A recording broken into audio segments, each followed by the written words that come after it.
Welcome to civil engineering dose.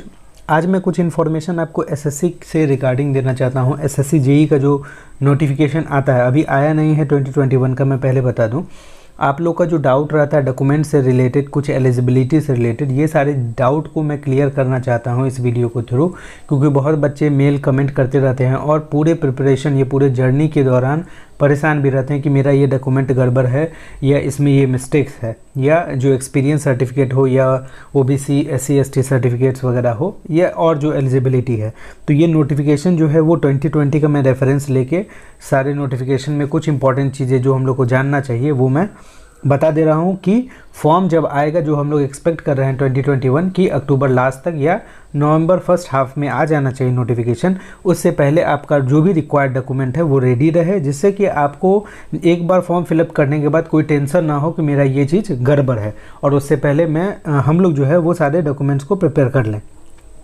तो सबसे पहला चीज़ जो है, इसमें हम लोग को थोड़ा क्रूशियल डेट देखना, जो last date of online application होता है, इस पे ध्यान देना है, और कुछ एलिजिबिलिटी क्राइटेरिया पे हम लोग को ध्यान देना है। सबसे पहले हम लोग जानते हैं कि ये जो एसएससी जेई का पोस्ट होता है वो लेवल 6 का पोस्ट होता है, जिसमें कि 35,400 से स्टार्ट होकर आपको जो है 1,12,400 तक जो है आपका पे बना रहता है। ठीक है, वो धीरे धीरे प्रमोशन वाइज आपका जो है स्केल बढ़ता है, लेवल बढ़ता है, और फिर प्रमोशन क्राइटेरिया वो अलग चीज़ है, वो मैं दूसरे वीडियो में बताऊंगा। प्रमोशनल एक्सेप्ट जो भी एस्पेक्ट है वो सारी चीज़, ये सारे पोस्ट आप लोग देख रहे हैं, ये सारे पोस्ट ही मिलते हैं एसएससी जेई के थ्रू, जिसमें कि border road organisation, civil electrical mechanical दोनों के लिए आता है। और जो बीआरओ पोस्ट होता है वो ओनली फॉर मेन होता है, जो महिलाएं हैं, जो वुमेन है, वो लोग जो है इस पोस्ट को नहीं भर सकती हैं।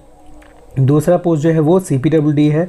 ठीक है, फिर जो है central water and power research station, फिर central water commission, directorate of quality assurance naval, Farakka barrage, military engineering services. ठीक है, फिर एनटीआरओ का पोस्ट है। ठीक है, तो ऐसा नहीं है कि हर एक साल जब नोटिफिकेशन आती है तो हर एक डिपार्टमेंट में वैकेंसी आपको मिल जाएगी। कुछ वैकेंसी होती है कि किसी बार जो है, जैसे फरक्का बैरेज में नहीं आया, या सेंट्रल रिसर्च इंस्टीट्यूट जो हमारा central water and power research station, इसमें नहीं आया, लेकिन नॉर्मली जो है आपको वैकेंसी देखने को मिलती है हर एक डिपार्टमेंट में। ये चीज़ हो गई। उसके बाद हम लोग आते हैं क्या कि जूनियर इंजीनियर पोस्ट जो एसएससी जेई के थ्रू है वो ग्रुप बी पोस्ट आपका है। नेक्स्ट हम लोग देख लेते हैं कि कुछ पोस्ट जो है वो वीएच पर्सन्स जो होते हैं, जो फिजिकली हैंडीकैप्ड में क्राइटेरिया है, वो चीज़ जो है वो एलिजिबल नहीं होते हैं कुछ पोस्ट में। नेक्स्ट चीज़ हम लोग देख लेते हैं, ये आपका जो भी फिजिकली हैंडीकैप्ड है उनके लिए जो है ये सारा टर्मिनोलॉजी दिया हुआ है, वो लोग यहाँ से देख सकते हैं। बीआरओ का मैंने स्पेसिफिक मेडिकल बना के रखा है एक वीडियो, आप लोग उस पर्टिकुलर वीडियो को जाके देख सकते हैं बीआरओ का क्या कैसे क्राइटेरिया होता है। इस नोटिफिकेशन जो आता है उसके लास्ट में सारा मेडिकल स्टैंडर्ड भी लिखा रहता है बीआरओ का, आप लोग वहाँ से भी पढ़ सकते हैं सारा चीज़। यहाँ पे जो मेंशन किया हुआ है, only male candidates are eligible for BRO post. ठीक है, फिर ये तो नॉर्मल चीज़ है। हाँ, अब एज लिमिट, कभी भी नोटिफिकेशन आए तो सबसे पहले आप लोग एज लिमिट देखिए वहाँ कि जैसे 2020 के लिए जो था वो 1 जनवरी 2021 तक जो है आपका जो भी मिनिमम एज चाहिए वो एज आपका पूरा होना चाहिए। तो एज लिमिट सबसे पहले आपको देखना है कि जो आपका एज है और जो नोटिफिकेशन में दिया है वो आप उसके अंदर आ रहे हैं या नहीं आ रहे हैं। ये जो है आप लोग का एज लिमिट की अप टू 30 ईयर्स तक भर सकते हैं, जो अलग अलग पोस्ट के लिए दिया है वो आप लोग उस एलिजिबिलिटी को देख लेंगे। फिर कुछ रिलैक्सेशन आप लोग को जो है वो मिलता है कैटेगरी में, तो वो रिलैक्सेशन आप लोग जानते ही हैं, नॉर्मल जो होता है। फिर सबसे इम्पोर्टेंट आपका डेट ऑफ बर्थ जो आप लोग को 10th सर्टिफिकेट या बर्थ सर्टिफिकेट होता है उसमें वही फिल करें फॉर्म में, जो डेट ऑफ बर्थ या जो नेम है वही आप जो है एप्लीकेशन फॉर्म में भी फिल करें। एप्लीकेशन फॉर्म में गलती करना ये बहुत ही मतलब ये हो जाता है कि आप लोग को सारा कुछ पता होने के बावजूद अगर आप गलती करते हैं, इसीलिए मैं ये वीडियो बना रहा हूँ जिससे कि आप लोग को कोई भी डाउट ना रहे। फिर कुछ सर्विसमैन जो एक्स सर्विसमैन होते हैं उनका दिया गया है ये सारा।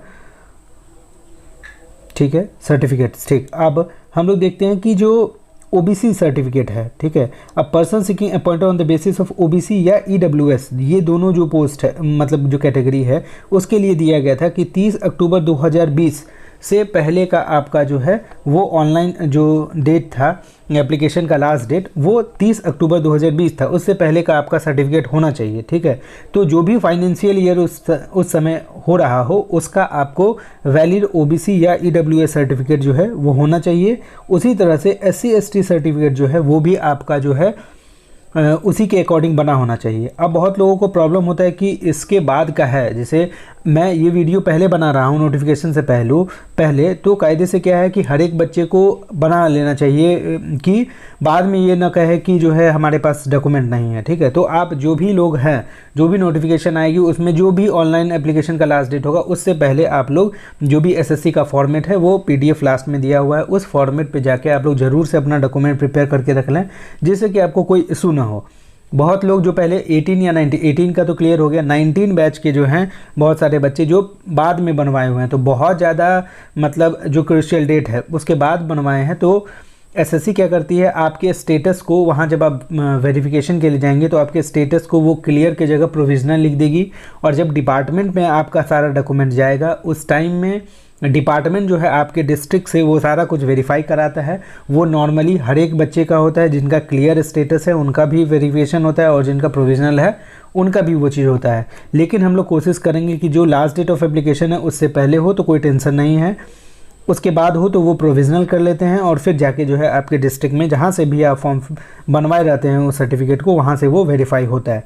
यही इशू है। और ईडब्ल्यूएस सर्टिफिकेट में क्या है, जो क्लैरिफिकेशन 2018 बैच के साथ थोड़ा दिक्कत हुआ था, कुछ डिपार्टमेंट जो है पहले उन्हें एलिजिबल नहीं कर रहे थे, लेकिन बाद में पता चला कि जो ईडब्ल्यूएस का था वो 2019 में था, तो 18-19 का जो है वो सर्टिफिकेट बनना मुश्किल था, तो फिर उन्होंने लेटेस्ट वाले को अलाउ किया है। ठीक है, तो उस चीज़ का आप लोग ध्यान रखेंगे। फिर जो नेक्स्ट चीज़ है वो एसेंशियल एजुकेशन क्वालिफिकेशन, तो जो आपका कैटेगरी सर्टिफिकेट का था वो तो हो गया।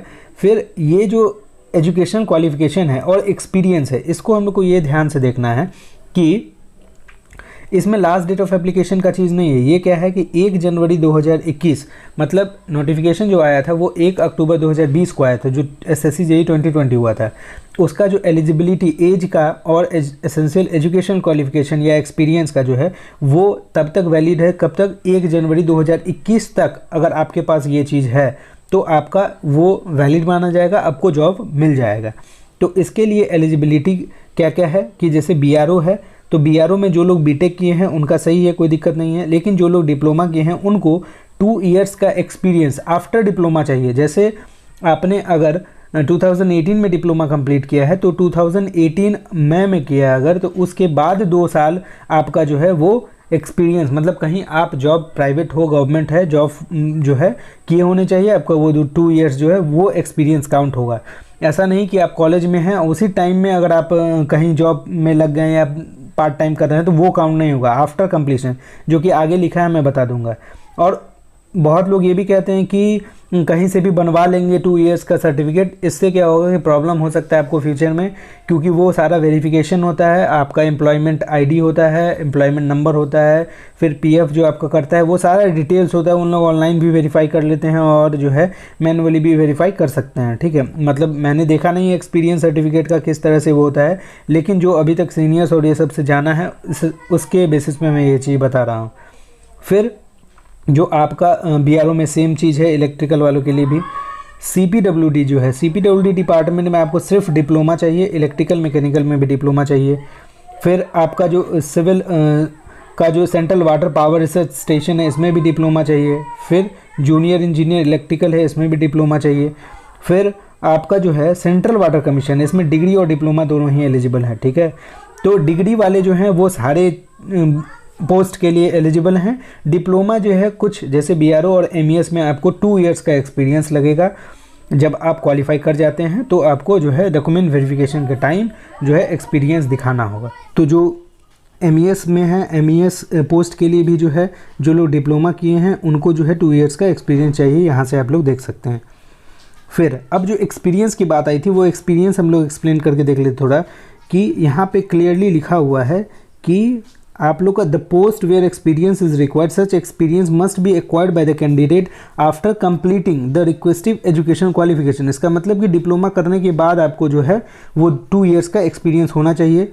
साथ में ही क्या बोल दिया गया है कि आपका जो है ये जो एक्सपीरियंस होना चाहिए, further the internship training research experience etc gained in course of acquiring an education qualification will not be counted. मतलब उस टाइम में, मतलब जब आप डिप्लोमा कर रहे हैं उस टाइम में अगर आप कोई एक्सपीरियंस जैसे 1 मंथ का वोकेशनल ट्रेनिंग कर लिए, फिर 2 मंथ या 3 मंथ का कहीं कर लिए, वो सब ऐड करते करते वो वाला नहीं जो है वो चलेगा। आपको कंप्लीट करने के बाद जो है प्रॉपर जो है वो जॉब टाइप का करना होगा, तब जाके उसको वो वैलिड मानेंगे।